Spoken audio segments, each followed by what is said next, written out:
Hola amigos, aquí estamos una semana más en el programa Viajeros de los Océanos. Como ustedes saben, el programa que le trae todo lo que acontece al mundo subacuático. Y como toda la semana, tenemos un invitado. Y este invitada, ha sido una persona que conozco y que hemos competido juntos y hemos tenido muchísimas inmersiones juntos desde hace más de 30 años. Y la verdad es que, como siempre le digo a los invitados y le digo al público y les comunico a ustedes, Viajeros a los Océanos es un programa hecho para conocer todos los puntos de vista de lo que acontece o lo que la gente que ha competido o que ha buceado a lo largo de los años. No hace falta que sean competidores de élite ni que hayan batido récord. Este es un rincón precisamente para también recordar y realizar nuestro pequeño homenaje desde aquí a la gente que durante muchísimos años construyó muchísimas cosas que hoy damos por hecho y que hubo una época que no era tan fácil, ¿eh? Y nuestra invitada de hoy pues fue una de las pioneras para romper muchos estereotipos que ya estaban y muchos techos de cristal que se llaman hoy en día dentro de las actividades subacuáticas para colocar a la mujer donde debería haber estado siempre. Por eso esta entrevista es una entrevista muy entrañable para mí, porque además de ser una amiga de toda la vida, además de eso competimos juntos y cada vez que nos vemos pues siempre recordamos aquella competitividad que teníamos, pero sobre todo en el tiempo que ha pasado, que parece que fue ayer y ya han pasado más de 25 años. Así que sin más, quiero darle la bienvenida a nuestra invitada de hoy, a Teresa Cañada. Hola Teresa, Hola, ¿qué tal? Bienvenido. Oye, no estamos tan viejos ¿Eh? para después de 30 años de conocernos. Yo considero que no, pero ¿sabes lo que pasa? Que hoy en día, como se va tan rápido, ¿sabes? Tú somos de una época, y además en la competición también, éramos de una época en la que todo era más pausado, perdón, todo era más verlo. Hoy en día la gente con la red consume programas y consume todo en 30 segundos, o sea, si le pones más, la gente no lo ve y se aburre, no era como el trabajo que teníamos, porque hoy en día nuestro trabajo era, visto desde hoy a cuando estábamos en la competición, era prácticamente artesanal, porque tú fuiste una de las primeras mujeres que compitió en varias modalidades. En monoaleta. En monoaleta competía. Y cuéntame, Tere, ¿cuál es la diferencia de la época que la empezaste tú?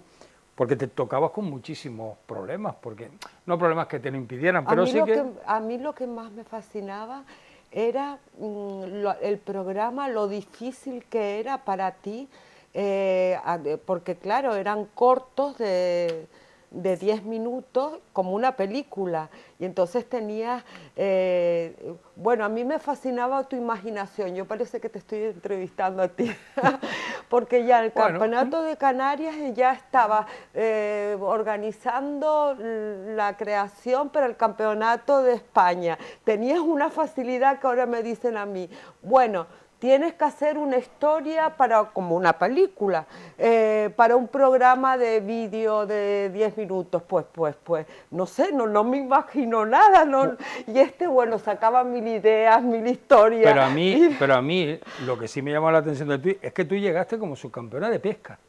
Del mundo, sí. Subcampeona de pesca del mundo. Sí, a mí lo que me extrañó, yo decía, a ver... Sí, realmente empezamos como apnea, que a mí el deporte de la apnea no me gustaba nada, pero la pesca submarina, que es a pulmón libre en apnea, pues me lo pasaba pipa, la verdad. Y yo creo que uno cuando realmente disfruta es cuando hace algo un poco mejor. Y dime, Tere, ¿cuántas mujeres habían en aquella época compitiendo contigo? Bueno, habían rusas, no, pero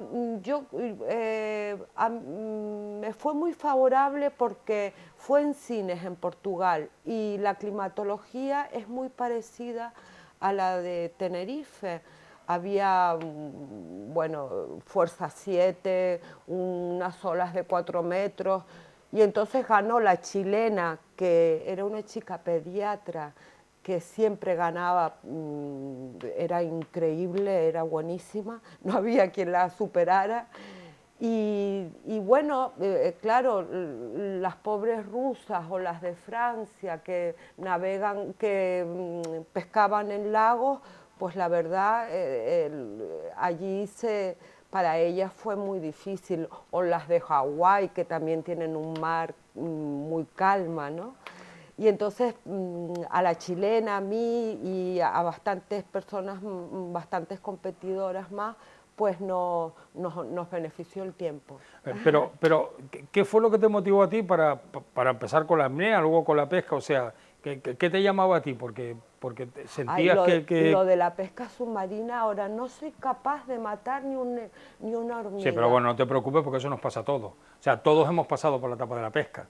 Y hoy en día... Es divertidísimo. Sí, la pesca para mí era una... Fíjate, yo tenía una época en que yo no entendía el submarinismo. Porque como pescaba, entonces yo decía, a ver, yo me pongo el traje de aquella época con el fusil y tal, respetando siempre las tallas y todo, y yo me tiro 3, 4 horas en el agua. Yo no entendía de ponerte una botella y una inmersión, 30 minutos, 45 minutos y ya está. Yo decía, joder, qué aburrido, ¿no? Qué rápido, sí, ¿no? No te puedes mover. Pero hay una cosa que es cierta, que eso fue muy al principio, cuando yo estaba, pero de repente hubo un momento en que yo creo que por grabar y todo eso, empezaba a ver los animales, a ver tal, y es lo que dice, llegó un momento, que no fueron mucho tiempo, me era imposible poder con eso, o sea, no podía. Yo creo que estábamos un poco, éramos un poco infantiles. Es más, yo veo hoy en día el canal que hay de caza y pesca y no puedo. De todas maneras, es muy respetado para la naturaleza. Te digo por qué. Porque, ¿qué pescábamos? Especies tenían que ser más de 1 kilo. O sea, no pescábamos peces pequeños, que eso sí sí. Han hecho verdaderas Pero lo que tú estás diciendo, hoy en día te pones tú y eres incapaz de dispararle un pez. Sí. La sensibilidad de la gente mayor, no lo sé. Acabo de decir que no estamos tan mayores. No, pero en eso a lo mejor sí. Eso. Tú has estado toda tu vida ligada a la federación, a FEDES y a FEDECAS, ¿no? Sí, todo por FEDECAS. Tú llevas ya, vamos, sí, pasado... También hacía campeonatos de fotografía en apnea, que me encantaba también. Como competición la apnea no me gustaba nada, eso de respirar hasta que te dé el síncope, eso nunca lo entendí, pero sí me ayudó la apnea es muy interesante, ¿no? Poder mediante el pranayama respirar bien, Pero Tere, que el otro día, precisamente con el subdirector de FEDECAS, que tú conoces bien, señor Ángel, que le mandamos un saludo, me contaba que competían ahora a 137 metros. Es una locura.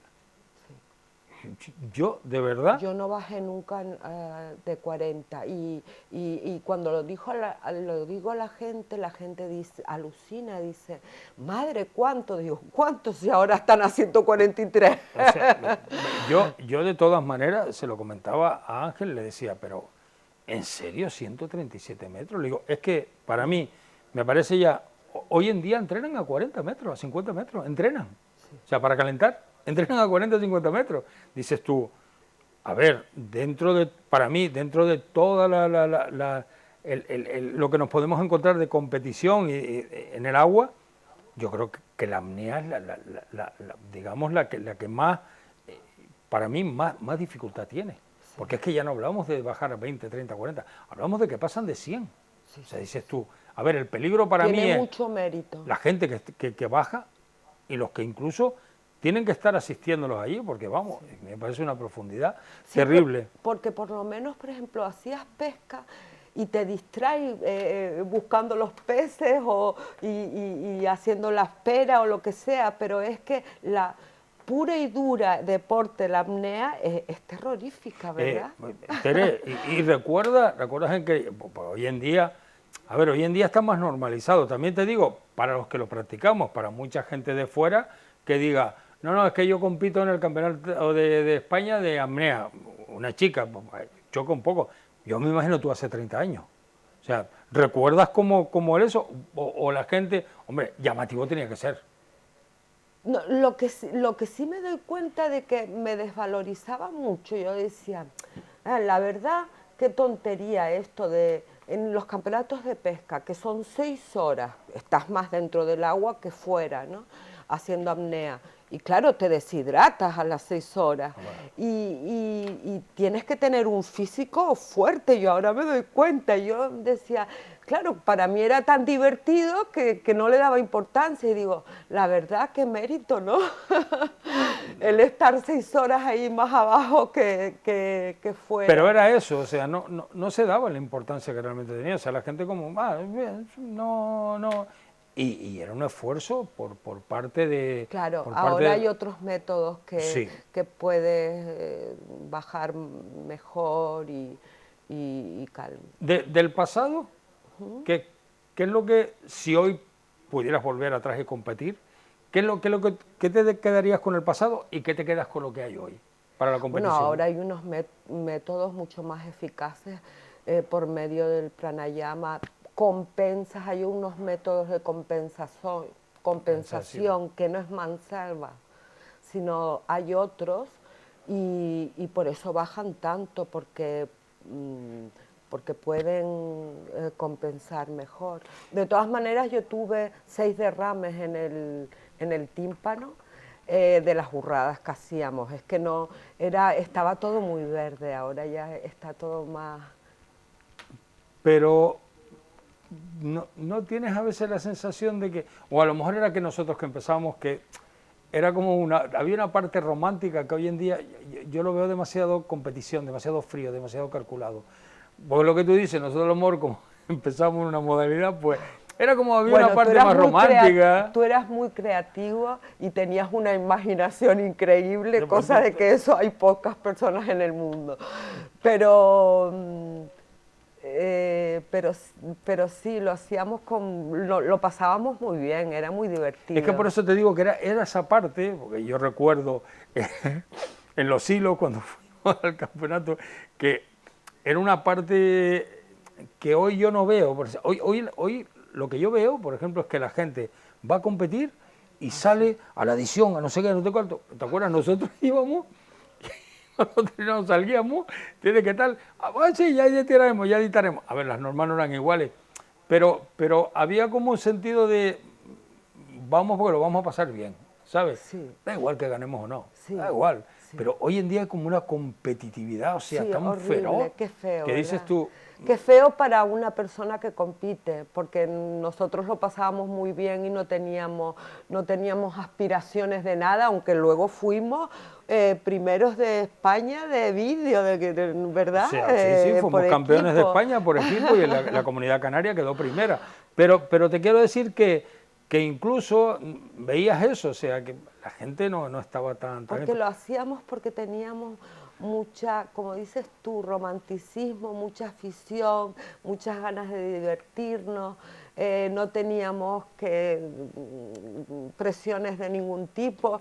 Y hoy en día la gente está como muy y además muy presionada, y además de eso se marcan muchas metas que no las consiguen y eso les afecta, ¿entiendes? Y yo digo, a ver, la competición es la competición, o sea...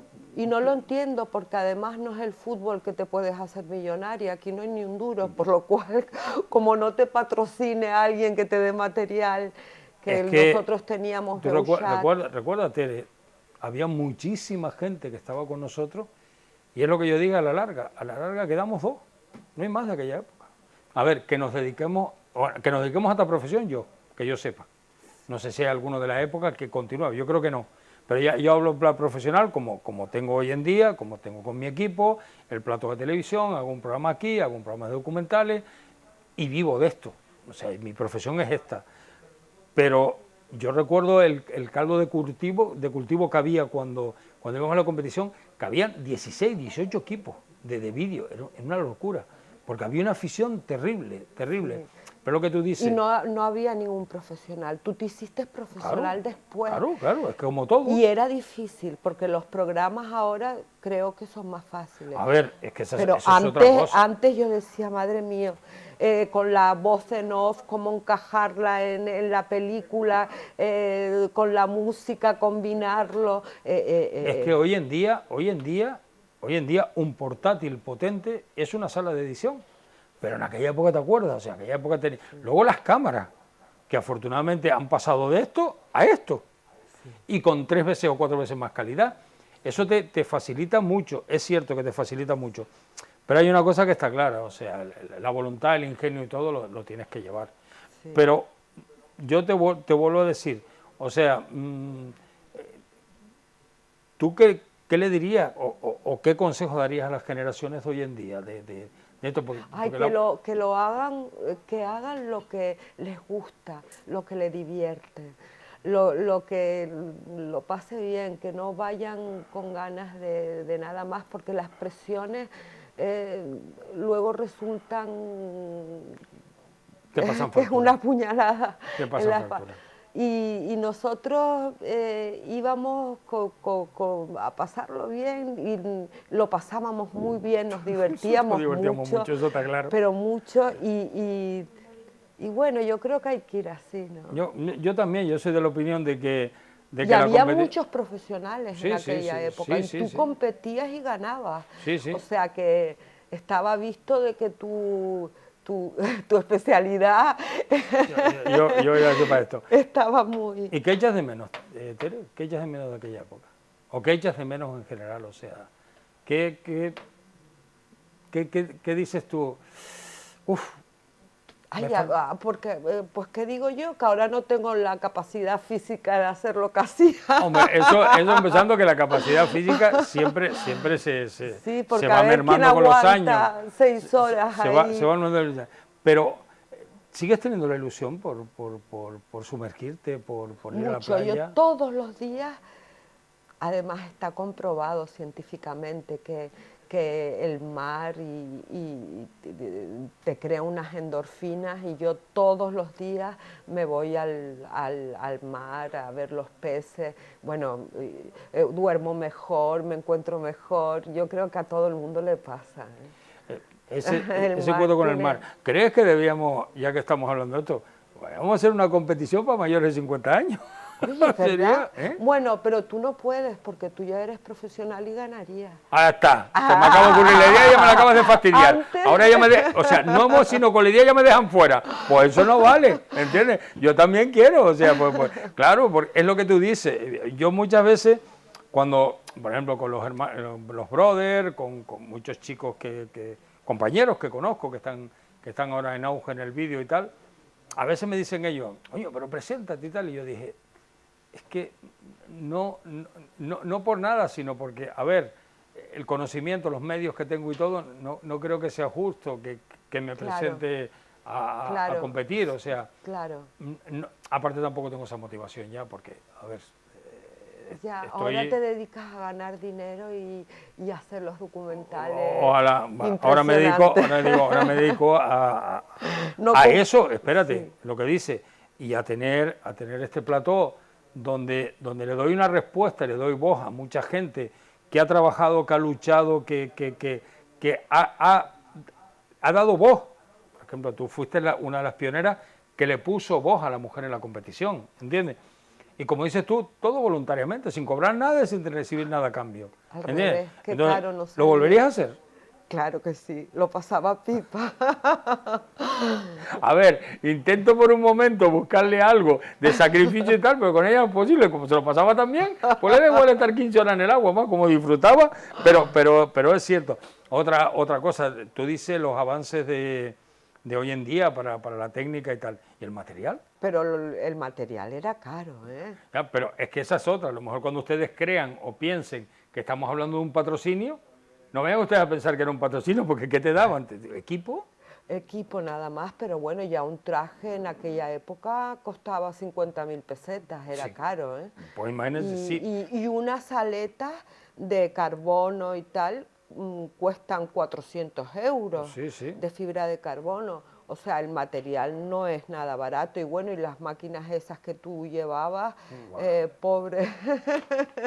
Pero fíjate una cosa para que lo veas, y es un mérito de antes y de ahora. La gente se siente súper feliz porque una marca le dé un equipo.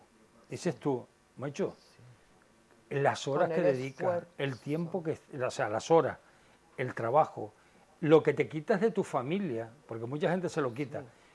Y a mí, sinceramente digo, me da mucha pena porque luego dice, recibo un equipo, sí, de 2.000 o 3.000 euros, vale, pero, macho, es que lo que Sí, estás aportando... nos equivocamos de deporte. mm, Deberíamos de hacer baloncesto, tenis o qué sé yo, Pues ganaríamos algo, yo ¿no? creo, Tere, que Lo que pasa es que es tan bonito es que no nos el mar. no hemos podido equivocar de deporte, pero es que nosotros, y creo que mucha gente, está porque en medio está el mar. Y el mar, o sea, para nosotros, yo creo que vayas con un equipo, vayas con otro, tengas unas buenas aletas, no tengas una aleta, la sensación cuando te metes es lo que te recompensa. O sea, no Bueno, hay... pero el material ayuda, ¿eh? ¿eh? El material Claro, claro ayuda. que ayuda. Porque a mí cuando Beuchat, que iba al Campeonato del Mundo, ya me dio material bueno, digo, esto es una maravilla. Hombre, claro, porque Y ahora es mucho mejor. te ayudaba Claro, a unas esto. aletas de fibra de carbono vuelas o bajas como... Y en cambio de las de antes de plástico te costaba ahí. Y de todas las actividades que hay, Tere, si tuvieras que quedarte con una, ¿cuál sería? La de vídeo, porque entra muchas cosas, la creatividad, entra el esfuerzo, entra los peces, la naturaleza, puedes compartir lo bonito que es allá abajo en el mar, todo ¿Sabes con que la sabes que gente. yo he dicho que siempre que todo se puede medir, sobre todo en la federación, que hay que reconocerle que es la única que hace competiciones, Sí. donde por lo menos la gente tiene un motivo para ir, aunque digas tú, oye, no cobras, no tal, pero bueno, Sí. compites, No, te y el pruebas. esfuerzo de los directivos de conseguir Bueno, dinero para patrocinar todo. eso Nada, ya... tres habitaciones que vas, el viaje, la verdad. A ver, es que eso lo estuvimos hablando con el vicepresidente, con Ángel aquí, y era una cosa que le decía, es que claro, es que no cobran, es que nadie cobra. Y Y dices encima tú, critica. sí, Digo, y pues encima háganlo ustedes a ver. un año, otro año, y otro año, y otro año, y otro año, al final tienes que tener mucha vocación, porque dices tú, Sí. hombre, llega un momento que dices tú, porque cuando hay resultados y todo va bien, todo el mundo se apunta. Cuando hay mal, como dices tú, no, porque es total. Bueno, cada uno tiene su opinión, pero hay una cosa que sí me llama mucho la atención y era eso, que para mí, de todas las competiciones hay récords que se pueden registrar. Si bajas a 130 metros y yo bajo a 128, depende luego de la técnica que tengas y tal, vale, lo puedes medir. Si nada no sé cuánto, si el hockey submarino, tal, son competiciones que se miden.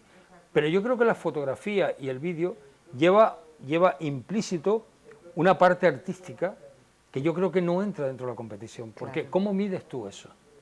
¿Cómo mides tú eso? Sí, Yo, como un cuadro, es es un poco de arte yo a veces se también. lo digo a los jurados que hablo con ellos, hablo con Jorge López y hablo con tal, le digo, es que yo creo que había que tener una parte, ¿entiendes? En la que tú dices es que, a ver, ¿cómo valoras tú? Porque al final la imagen es un acompañamiento a lo importante es la historia que cuente. Porque luego tú vas al cine o ves un documental y el documental, la historia que tiene o lo que te envuelve es tan importante que al final te da igual que salga cristalina la imagen que no, porque tú estás en el hilo conductor, que es lo que el autor te transmite a ti y hace sentir. Es que el vídeo es muy difícil, porque no solo conseguir unas buenas imágenes, un buen documental, una buena historia, es todo muy complicado. Luego el saber programar, hacer el programa, el encontrar una voz en off que te guste, o la música, es todo un conjunto muy completo y tienes que ser muy artista. Y otra cosa, que es lo que yo siempre he dicho, cuando nosotros empezamos, que digamos, ya se había empezado, pero todavía la técnica no era, porque recuerda que las cámaras eran con cinta y todo esto, o sea, estaba empezando prácticamente a ver que todo el mundo accediera a esto. Entonces, hay una cosa que está claro, las historias estaban todavía, como digo, sin crear. Pero claro, 30 años después, porque es muy difícil crear una historia bajo el agua, pues estás limitado. O sea, al final te pones a pensar y yo digo, a ver, hoy en día, ver una película original que cuentes en 5 minutos, que es lo que tienen ahora, bajo el agua es complicadísimo, porque yo creo que ya todo el mundo ha tocado casi todos los temas. No te digo que surja alguien con una idea que tú digas, pero es que es muy difícil. Ahora te surgiría como antes, yo recuerdo que antes eras una máquina, hace 30 años, ahora te surgen ideas tan diferentes. Si te tengo que contestar desde el punto de vista personal, te digo que en ese aspecto a mí me ha pasado una cosa. Con el tiempo, yo he tenido, por el trabajo, he tenido que ir subiendo escalas para luego ya trabajar con profesionales del ámbito del guión. Hoy en día trabajo con compositores de música y precisamente nosotros estamos ahora elaborando un corto para presentarlo. Por cierto, que el corto íntegro, ¿sabes?, lo hace una mujer, es la directora. Fíjate. Entonces, hemos creado todo un equipo alrededor de ella como apoyo, porque claro, ella domina una parte, pero hay una parte muy importante que es la producción ejecutiva técnica, ¿no? Y por ejemplo, el nivel que yo pensé que había llegado y que te quedas ahí, que es decir, oye, sí, ya controlo, tengo 6, 7 voces diferentes en off que trabajan en Península, porque esa es otra, para que vean. Yo antes, cuando eso había que mandar a grabar la voz, te la traían, incluso recuerdo al principio, en un cassette, para volcarlo, porque no había lo que había hoy. Sí, sí, sí. Sin embargo, hoy en día yo trabajo con Baldo, que es una de las voces que más me gusta. Él vive en Galicia. Le mando el guión, al día siguiente lo tengo por internet, grabado, editado y todo. O sea, es una ventaja. Pero hay un techo cuando vas de escalas, ¿no? Y el techo es, oye, las historias también van cuando vas asumiendo técnica, vas viendo cosas, te expandes en buscar otras cosas. ¿Por qué? Porque vas viendo las posibilidades de las diferentes cosas. Entonces, en este corto, que por cierto, no tengo ningún problema de decirlo, se titula Burbujas en la oscuridad, para que vea, es un corto que se ha planteado desde el punto de vista, ¿entiendes?, de las burbujas en la oscuridad, el efecto que te causan a ti la vida, ¿entiendes?, cuando desaparece la luz, ¿entiendes?, y te encuentras con lo único que te vas a encontrar, que es con la iluminación artificial y cómo cambia la realidad alrededor tuyo. Se llama Burbujas en la oscuridad, pero por ejemplo, en Burbujas de la oscuridad, sí, nosotros hay un director de orquesta que está componiendo la banda sonora. Es completamente diferente. Porque además, luego él te da indicaciones. O sea, te explico para que veas cómo es completamente diferente. O sea, ¿y esa idea surgió de ti? Sí, la idea original es mía. Se llama Burbujas en la oscuridad. Lo tienes que patentar. Sí. Burbujas en la oscuridad, lo que cuenta realmente también es la lucha de la vida, ¿entiendes? También cuando la lucha de la vida entre la noche y el día, que también ocurre en tierra, pero en el mar es más acentuado, claro, ¿sabes? Y la incógnita de que la oscuridad se utiliza como medio para ocultarte, para huir, para todo esto. Y es cómo vivimos nosotros en ese mundo, ¿vale? Y lo vivimos a través de las burbujas que producimos cuando estamos bajo el agua. Y es un poco una metáfora de una partida de ajedrez, donde hay blancas y negras. Entonces, según donde te coloques, sobrevives durante la oscuridad en el mar o no. Y entonces, esa es una de las historias. Pero esa historia surge a partir de cuando te expandes, ¿entiendes?, con profesionales que dominan cada uno su sector y te van diciendo y te van aconsejando. Entonces, yo lo que hago es que analizo todo eso y lo compongo, ¿vale? Pero entonces, bueno, ¿y qué especialistas has tenido que recurrir? Ya... Pues, por ejemplo, no he hablado nunca de ello, porque coincidió que la conversación es contigo, pero, por ejemplo, el que está componiendo, que se llama Carlos, Me vas a matar, Carlos, porque no me acuerdo tu apellido ahora. Ha ganado un premio Goya en composición. Claro, es que para ya Y llegar a es esos más, extremos la diferencia ahora es que, por ejemplo, Carlos, ¿entiendes? Porque él lo que hace es componer la música que tú le pides. Yo me he sentado con él, hemos visto las imágenes y ya le he dicho, vale, te voy a componer, pero para que todo te encaje mejor, ¿sabes? Porque a lo mejor cuando tengo grabado un tiburón tigre de noche y tal, y pasa, boom, pues él ahí lo está viendo y entonces él te compone y dice, aquí voy a bajar con una bajada de piano, y entonces todo te coincide más todavía. Ay, qué bonito. O sea, y eso... Tienes que tener mucha sensibilidad. A ver, y eso es ese paso siguiente que das, ¿no? Porque lo ves. Y luego, por ejemplo, también, como el corto está sobre 20 minutos, también lo que hacemos es, vamos grabando todo el making of. Desde que yo me siento con él, por ejemplo, estamos grabando también el making of del diseño, porque esa es otra. Creas una esto visual, creas una estructura visual para ese corto, con todo, con lo que es la estructura, el tipo de letra, todo, o sea, es todo a lo que te lleva ese siguiente paso. Entonces, por eso te digo que cuando consigues acceder y cuando te sientas con alguien, con la experiencia de Carlos, y Carlos te dice, no, aquí lo vamos a componer, ¿entiendes? Con 4 pianos, 4 violines, el piano, no sé qué, vamos a utilizar trombones, vamos a utilizar esto en la parte esta, le vamos a dar un ritmo, no sé qué. Tú te quedas diciendo... Es que la música es también... Es fundamental. Sí, fundamental. Imagínate de noche, la música todavía, si tiene una importancia, todavía es mayor. La importancia de la música. ¿Y dónde lo han grabado para que hayan tiburones tigre y bueno, especies interesantes? Pues fíjate, tenías razón en lo que me estabas diciendo. Al final me entrevistas tú. Claro, es que él fue... ¿Sabes lo que pasa?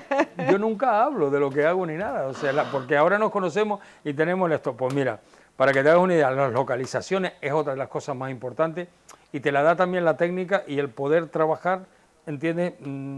Digamos, económicamente cómodo, porque las localizaciones han sido Galápagos, Funambulán, la isla de los tiburones tigres en el Índico, Bali, ha sido Mar Rojo, Ay, ha sido pero qué Maldivas. intrépido eres, qué miedo, ¿no te daba miedo filmar ahí delante de un tiburón tigre, que son los más agresivos además? Tere, estoy casado, ¿cómo me da miedo?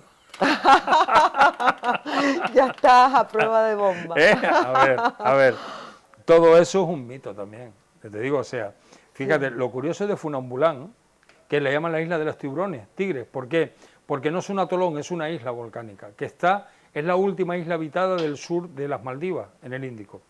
Y es una isla curiosa porque estuvimos 8 días, Beatriz y yo. Por cierto, la directora del corto es Beatriz, mi mujer, que ella es una apasionada como tú también, o sea, ella es una locura. Y sí, ella, es una máquina, ya lo sé. Y ella en un momento determinado, pues cuando hablamos me dijiste, ¿tú creaste burbujas? La creé con ella. Claro. Porque fue una aportación mía que yo dije del ajedrez, ella dijo, pues podíamos hacerlo así, y ella fue la que dijo, claro. Y si hacemos las burbujas en la noche y tal, ¿qué te parece? O sea, es un equipo también, pero te comento, no es lo que piensas de verdad, o sea, es que tú al segundo día estar con los tiburones tigres, dices tú, todo lo que ves por ahí, no te fíes. No, te voy a contar una anécdota para que veas qué es esto. Lo de los tiburones tigres en Funambulán, sí. Lo primero, están en la salida del muelle, sí. Que hay allí, es un muelle pequeñito. Tú sales con el barco, tardas 5 minutos en llegar al fondeo. El fondeo está a 6-7 metros. Y ahí se reúnen entre 7, 8, 9, 10 tiburones tigres de más de 5 metros. 4,5 es lo menos que encuentras. Pero lo curioso es que son todos hembras. ¿Por qué? Porque en esa isla vienen a recuperarse, vienen a comer y vienen a parir. Entonces, ¿qué ocurre? Que forman grupos. Pero, ¿por qué tienen el hábito de ir allí? Porque en Funambulán, hace muchas generaciones, los pescadores no habían ni electricidad, ni hielo, ni nada. Entonces, ¿qué hacían? Cogían la pesca, la limpiaban y la tiraban. Y entonces ellos se acostumbraron a ir, ellas se acostumbraron claro. a ir y a ir. Y ahí se fue creando una simbiosis con el hombre que para ellas ¿entiendes? Claro, Tú es no, fundamental. tú no el tienes, hombre. tú no eres un objetivo para ellos. Claro. Entonces, yo he estado, y ya te digo, hay una imagen que si podemos la vamos a ver ahora durante la grabación, como un tigre, ¿entiendes? Porque había un trozo de pescado que se había metido debajo de la losa donde estaba, Sí. y estoy yo con la cámara y se ve cómo ábrale eso, y cómo le cogemos la cabeza y lo quitamos. Ay, ay, Y te ay, aseguro ay. que cuando estás con ellos, te das cuenta, porque ¿sabes lo que hacía? El instructor que nos llevaba, Baldo, se llama, a ver, no se llama Baldo, Mago, me parece, algo así. Él nos contaba que de pequeño, lo que hacían allí en el mollito pequeño que tenía, eran ellos como niños, era ir corriendo y saltar al agua a ver si caían encima de uno. Ay, ay, ay, pero qué simbiosis más bonita. Por eso te Claro, digo, se es que el necesitaban documental, unos el a documental otros. de Funambulán cuenta esa parte. Sí, Pues sí, no, sí. no es el esto de llegar con 7 tigres y darles de comer, no. Aquí lo que contamos es la historia de por qué existe esa simbiosis. Y luego tienes otra cosa. Funambulán es un pico en el Océano Índico, rodeado de corriente. Pero no solo están las hembras de tiburón tigre, muchos machos que llegan del Gran Azul se encuentran y entran. Pues ellas lo que hacen, ¿entiendes? Cierran círculos, porque no permiten que entren. Claro, porque se comen las crías. ¿No? No solo se comen las crías, sino que amenazan la comida de ellas. Entonces forman un esto y ellas mismas lo alejan, por lo muy cual... bien. Porque, Un partido feminista, entonces. sí, el partido feminista de Funambulán. Y luego tienes la otra parte de tiburones que también que hemos estado, que ha sido Galápagos. Claro. Galápagos es... O sea, Galápagos es otro mundo. Ya te puedo decir que en Galápagos... La nitidez, pero, ¿verdad?, del agua. Fría, Tere, fría. Sí. Muy fría, muy fría. No creo. Pero Galápagos te da una cosa. Hemos estado en una inmersión donde hemos encontrado a 6 peces luna, pero grandes. Luego encontrar focas al lado tuyo, o sea, que te bajan y se te acercan aquí. Ver cormoranes, pájaros que bajan hasta 20 metros a pescar. Pero todo eso en un espacio de 10 metros. Claro. Eso es lo que hace... Una riqueza. Eso es lo que hace que Galápagos sea tan diferente. Y luego en tierra. Tierra es... Sí. Y lo más curioso, que no sé... Atenta. Una de las islas se llama Isla de Lobos. Y una de las ciudades más importantes donde para todo el mundo, porque solo hay dos, que es la isla Santa Cristina, y la otra se llama Santa Cruz. Ah, mira. Sí, qué casualidad. Y es más, en la isla donde están las iguanas marinas, cuando tú vas en el barco y pasas, tú dices, porque no hay casa, pues si hubiera casa sería la Restinga. Igual, es la misma formación del agua que Canarias. Galápagos, pero luego eso, porque tú tienes una cosa en Galápagos, tú estás en el barco, en la cubierta del barco, fue un crucero a bordo, está en el eso, y los patudos azules, que son, llegan, se posan aquí, y de repente cuando te das cuenta se te suben aquí, porque están acostumbrados, o sea, no tienen ningún miedo a... No tienen necesidad No tampoco, tienen necesidad. hambre. Y ya te digo, todo. es un paraíso brutal. Y otros sitios, Bali es... Sí. O sea, Bueno. A ver, yo te digo una cosa, Bali te gustaría mucho, pero por la espiritualidad que tiene. Tienen 30.000 templos. Sí. 30.000 templos. Dioses tiene para todos los que quieras. Pero debajo del agua también. Debajo del agua te encontrarás en una de las inmersiones, ¿entiendes?, donde hay representaciones que han bajado de templos con figuras bajo el agua. Qué bonito. Y hay una grabación que tengo, que precisamente estaba cayendo el sol y le daba con el Buda que tenía, o lo que tenían allí bajo el agua, es impresionante. O sea, ya te digo, eso es lo que te da... Y el agua está más caliente. el agua en Funambulán o en Maldivas está a 30 grados, 30, Claro, 32 grados. entonces hay otras especies, Hombre, claro, más tropicales, Claro. Pero, más coloridos. pero ¿sabes lo que pasa? Que lo que tiene Galápagos es que como la corriente de nutrientes del Ártico surge por ahí, Sí. ahí te encuentras tiburones, ballenas. Bueno, nosotros en una de las inmersiones nos tiramos, nos íbamos a tirar, o nos tiramos, no recuerdo, y coño, que no veíamos nada. Digo, pero vamos a ver, ¿dónde están las focas? ¿Dónde están esto? ¿Dónde están las tortugas? Tortugas ves las que quieras, pero que no vemos ninguna, ¿dónde están? Y entonces, cuando salimos nos dice uno de los guías, ya sabemos lo que probablemente esté pasando. Dice, está pasando que hay una manada de orcas. Y las vimos a 3 metros del barco. Ay, Una manada de orcas donde el macho, la aleta dorsal podía medir 2 metros. Y las oía, y claro, la vida allí cuando oye el pito de las orcas desaparece, porque sabe que eso se come todo. claro. Pero es decir, tú, hostia, estoy en una inmersión donde aquí habían focas, había tal, y ahora ¿Y a 30 pudieron metros, filmar las orcas? no, podíamos haber ido, pero no. Respeto, ¿verdad? Hay cosas que sí y hay cosas en las que... Ya, bueno, de todas formas el guía también te lo dijo, me dijo, vamos a ver, si vas tú, porque vas a grabar, vamos contigo y tal, pero esto va a significar que los que vienen también a lo mejor quieren ir y va a ser un problema. Claro. O sea, mejor no, le digo, no, pero preocúpate, que no es así. Y hablando de esto, Tere, ¿qué sitio te han digamos, encantado a ti para bucear? El Mar Rojo, pero más la parte de Israel, mira por dónde, y de Jordania, muchísimo más bonita que la parte de Egipto, que todo el mundo va a Egipto, a Hurghada y todo eso. Nada que ver, me gustó muchísimo más, el agua más nítida, muchísimo más peces, una cantidad enorme. Además los peces tropicales son tan bonitos. El color. ¿Verdad? Lo que tiene más rojo, lo que tiene esa zona es el color. Sí. El color y el la transparencia agua, del agua. Y el la agua transparencia mucho, del agua. Sí, la transparencia mucho del agua. más nítida en el otro lado que en la parte de... ¿Y dónde te queda ir? ¿Qué te gustaría? Ahora Galápagos o a Bali, que es más romántico, ¿no? Bali te Pero aseguro. ¿cuántos milímetros de neopreno tienes que ponerte en Galápagos? Pues, yo en Galápagos te aconsejo que según la época que vayas, si vas en la época que fui yo, que fue en noviembre, un 7 milímetros no te da. ¡Qué horror! Estábamos a 22 metros grabando los peces luna. Por cierto, la cosa más aburrida del mundo, pues casi no se mueve. Son como bobos. Sí, tú estás ahí diciéndole, haz algo, tío, haz algo. Sí, por lo menos el otro abre la boca y come. Sí, mueve un ojo, haz algo, de verdad. Hemos estado allí y el agua estaba a 14 grados. Y te digo una cosa, luego ya sabes, a 14 grados estás con los peces luna normalmente, suele ser un poco reudizo, ¿no? Entonces, para que te acerques te tienes que quedar quieto. Tengo uno que viene hasta aquí. Es que son muy curiosos ellos, los peces. Pero como tú intentes ir, no, ¿eh? Como intentes ir, por medio. Me hizo gracia una cosa.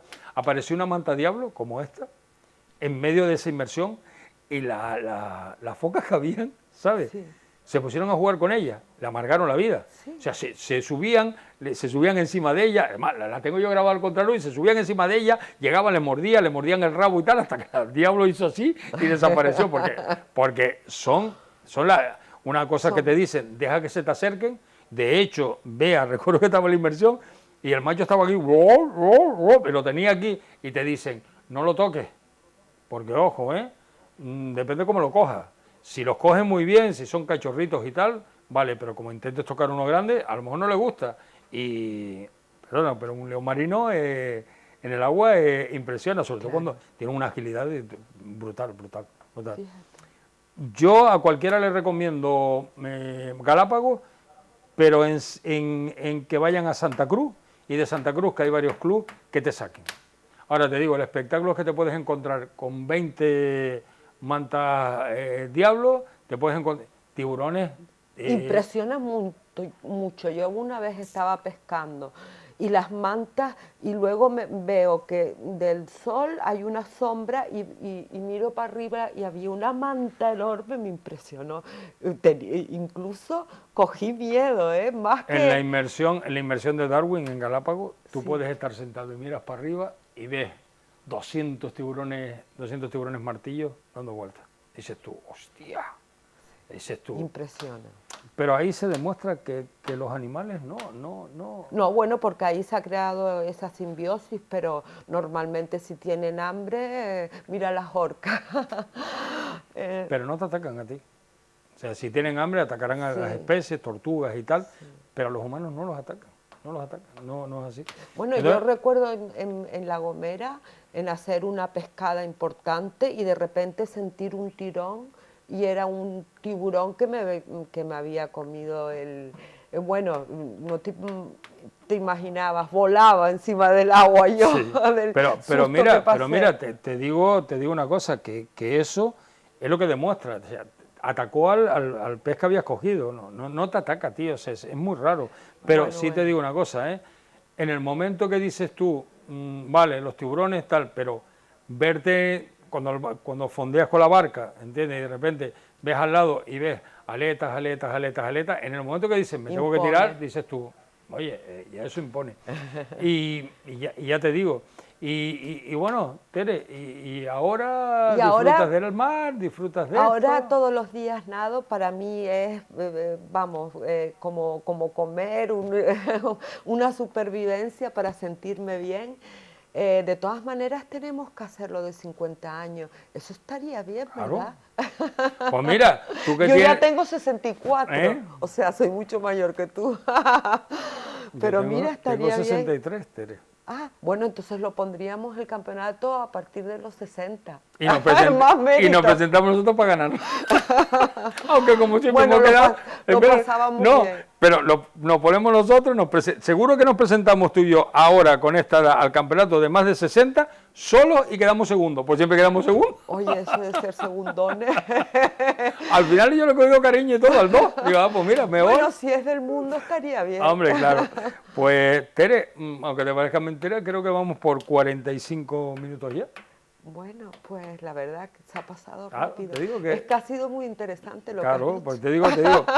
Por eso mucha gente me pregunta, y ahora que tengo unos biólogos la próxima semana y tal, me escriben y me dicen, pero ¿me puedes pasar un poquito el guión que vamos? Y yo le digo, yo es que no utilizo guión, o sea, yo me siento aquí en el programa, los invitados que los traigo es, tenga o no tenga improvisas muy bien sobre la marcha. Y lo que hago, lo que procuro es, primero, que se sienten relajados, que se sienten tal, para hablar. Pues yo siempre le he dicho lo mismo, y por eso colocamos las cámaras estratégicamente para que siempre estemos mirándonos, y ya los realizadores se encargan de coger los planos, porque así lo que hace es crear un ambiente tranquilo, relajado. Al final es una conversación entre dos personas. Y así fluyen las cosas, porque cuando tú vienes con algo preparado... yo estoy muy cómoda, pero bueno, yo es que tengo el privilegio de conocerte mucho, y hace mucho tiempo, y entonces esto... Mira que hay poca gente que lo dice en plan bueno. La gente dice, es que yo te conozco de hace años. Pero bueno, tú lo haces bien. No, porque nosotros no tuvimos nunca, sino cosas bonitas. No, cosas bonitas. Pues Tere, gracias por venir. No, gracias a ti. Te emplazamos para la próxima vez. Ya sabes, háblate con Ángel y dile que cree un concurso para mayores de 60 años, que nosotros lo presentamos, seguro. Luciano también, que es un máquina, le va a gustar. Sí, pero a Luciano lo tienes que poner otra categoría, que Luciano ya pasa desde los 70, o sea que lo pones para arriba, ¿eh? Sí, pero sigue pescando y bien y montón. 84 años. Es impresionante la fuerza, la vitalidad, aparte de ser muy inteligente. Porque hay actividad, Tere, porque la gente que, ¿no te ha pasado un montón de gente que conoces a alguien que dice, no, el año que viene me retiro, de repente se retira, pasa 2 años y lo ves y dices, macho, ¿qué te ha pasado? Pero es por la actividad, porque es muy difícil, cuando tú no tienes que hacer nada, ¿entiendes? Si no mantienes una actividad, como tú, que te vas todos los días al mar, que haces esto, te mantienes activo, te vas resintiendo, o sea, lo notas. Yo he visto gente que ha envejecido en 2 años, 10 años. Y dices tú, ¿pero por qué es eso? Por eso yo siempre digo, actividad, te guste o no te guste, levantarte, el trabajo, la obligación. No, y sobre todo hacer un trabajo que te gusta. Y luego deporte. Porque tu trabajo empezó conmigo sin saber nada. Pero mira una máquina ahí pues, de tercera mano, ¿te acuerdas? De tercera mano, no pasaba ni la ITV, por eso te digo. Pues Tere, muchas gracias por venir. Gracias a ti. Continuaremos en otro momento, que te llamaré para tener estos son los programas que a mí me gustan y que me gustaría que ustedes también en casa lo vieran así, lo vieran como esta serie de anécdotas que hemos contado durante tantos años, que es bonito recordarlo y sobre todo porque seguimos aquí, seguimos hablando y seguimos activos. En el mar hay mucho todavía que descubrir. Bueno, pues seguiremos intentándolo hasta que la fuerza nos dé. ¿Y a ustedes qué les puedo decir? Que hemos llegado al final del programa de hoy y, como siempre, ha sido un placer compartir este espacio con ustedes y les emplazo la próxima semana para que conozcan ustedes otras vivencias, otras anécdotas y otros puntos de vista sobre el apasionante mundo submarino. Así que sin más, les emplazo la próxima semana aquí en Viajeros de los Océanos. Les espero. En el capítulo de hoy continuamos nuestro recorrido por el Mar Rojo. Si en el anterior habíamos visitado el Pecio de Dunravén, ahora le toca el turno al Carnatic.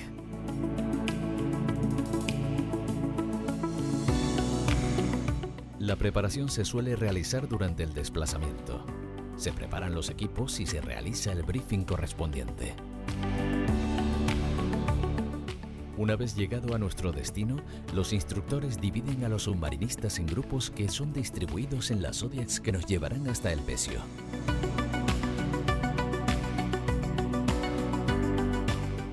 El Carnatic fue construido en Londres en 1862. Era uno de los navíos más rápidos de la época al combinar un potente motor de vapor de 4 cilindros con la potencia del viento que le daban sus 2 mástiles de 19 metros.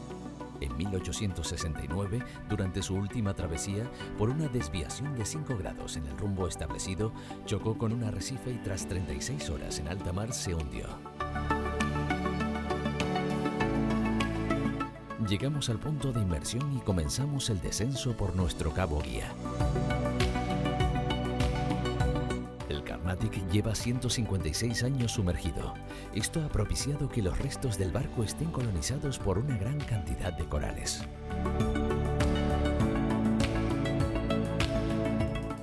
Todas las partes compuestas por velas y madera han desaparecido con el paso de los años. Nuestro punto de partida se sitúa frente al puente de mando y la profundidad de esta inmersión va desde los 12 metros hasta un máximo de 22 metros.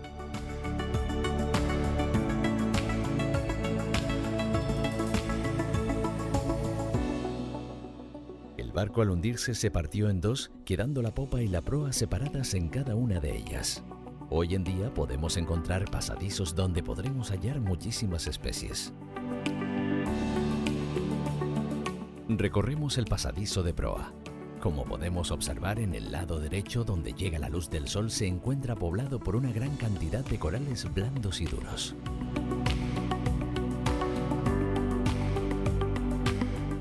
Cuando conectamos nuestra iluminación, una explosión de color se abre ante nuestros ojos.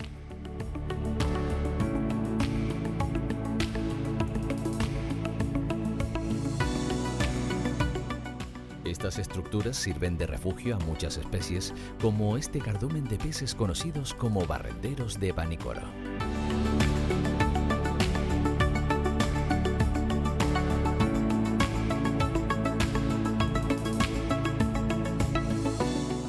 En la parte exterior podemos observar en toda su plenitud los diferentes corales y su gama cromática que van desde el rojo, azules intensos y blancos.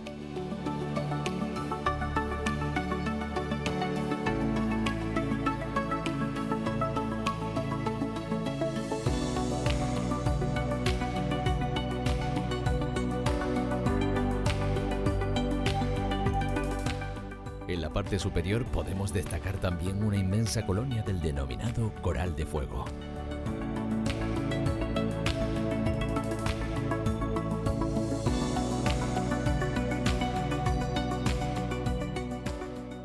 Los peces loro, con sus bellos colores, merodean en busca de alimento. Su dieta consiste en algas, pequeños moluscos y crustáceos que arrancan gracias a su fuerte boca en forma de pico.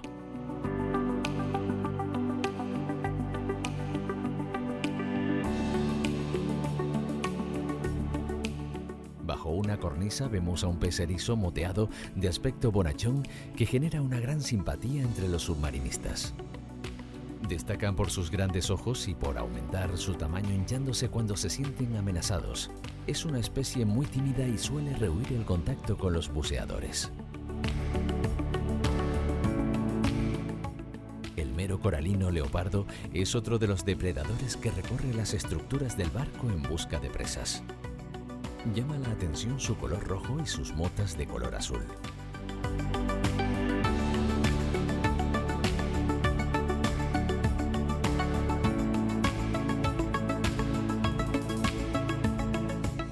Nos encontramos de nuevo con el cardumen de barrenderos de Vanikoro, que al paso de los submarinistas conforman una serie de movimientos que nos recuerdan a una coreografía acuática.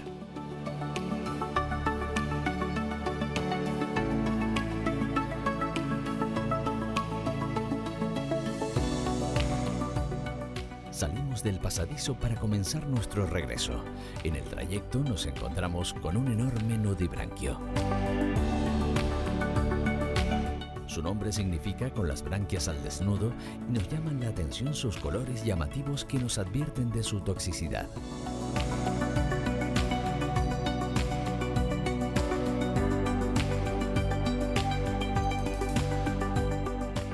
Continuamos y avistamos esta pareja de peces coral, los cuales destacan por su prolongada aleta dorsal y su característica boca.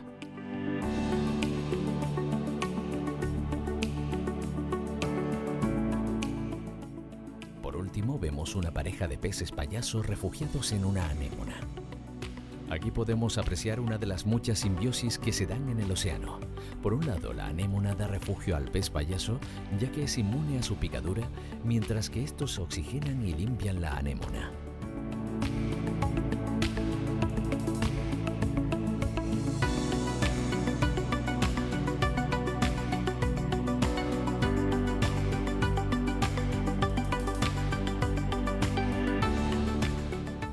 Con los peces payaso damos por finalizada la inmersión.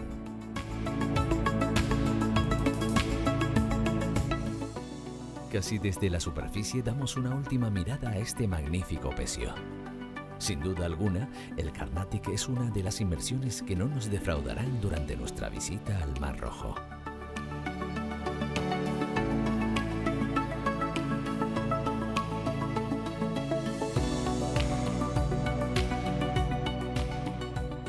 Ahora le toca el turno al Dieselgorn.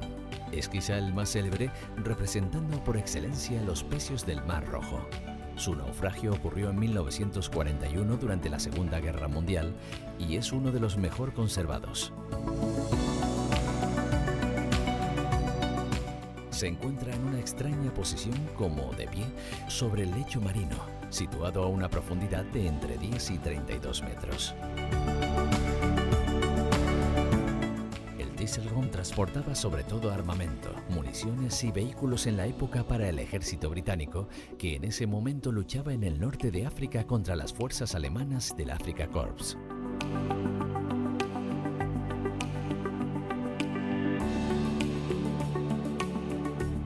El 6 de octubre de 1941 fue interceptado por dos bombarderos alemanes que iban tras la pista de otro buque inglés, el Queen Mary, el cual transportaba tropas británicas al norte de África. Las dos bombas que le alcanzaron provocaron que estallara el polvorín de municiones, causando el rápido hundimiento del barco. 9 de los 48 tripulantes que iban a bordo perdieron la vida. Posteriormente, este pecio fue descubierto por una expedición en 1956.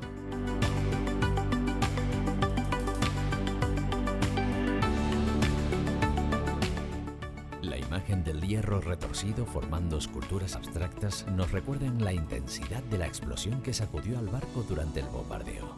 En nuestra inmersión nos vamos a encontrar con un auténtico museo de guerra. Pero si hay algo por lo que destaca este barco es por las motocicletas de la época. Actualmente se calcula que hay unas 300 motos y 50 camiones.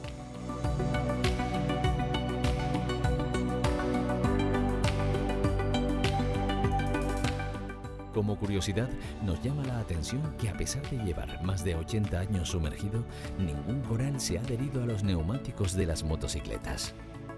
Estas se han convertido en el primer atractivo del pecio.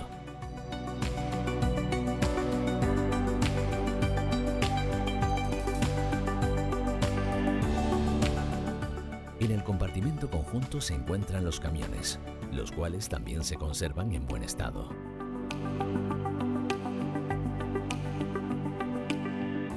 Recrearse observando a estos vehículos que quedaron dispuestos tal cual fueron embarcados en 1941 es una forma de transportarse a una época pretérita muy violenta de la historia humana.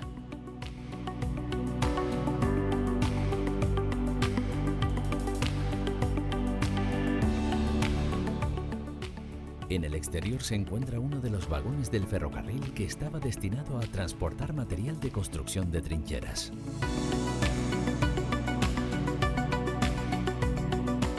Acercándonos a la popa del barco, podemos contemplar los 2 cañones dispuestos para la defensa del buque.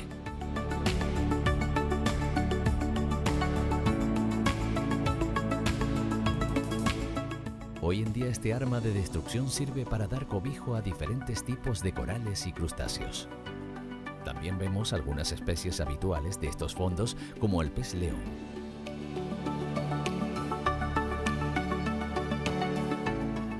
Continuamos nuestra visita y contemplando estas imágenes podemos interpretar la magia que produce la visita a un barco hundido.